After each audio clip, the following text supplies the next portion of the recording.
బులెటిన్లో బ్రేకింగ్స్ చూస్తున్నాం. Janasena Pawan కళ్యాణ్ను director Ram Gopal Varma target చేశారు. సీఎం జగన్ను ఓడించేందుకు పవన్ ఇతర పార్టీలతో ఎందుకు పొత్తు పెట్టుకుంటున్నాడో చెప్పాలి అని, ఆయన మౌనంగా ఉంటే బాగోదు అని విమర్శించారు. పవన్కు ఆయనకు నమ్మకం లేదు అని అన్నారు. పవన్ను ఆయనతో కలిసి పార్టీలను ప్రజలు నమ్మరని భావిస్తున్నారా అని ప్రశ్నించారు.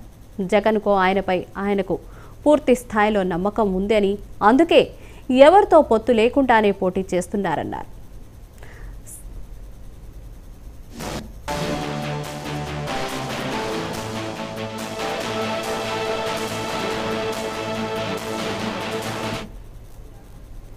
నక్కల గుంపులు ఎన్ని ఉన్నా పులి సింగిల్గానే ఉంటుందని రామ్ గోపాల్ వర్మ వ్యాఖ్యానించాడు.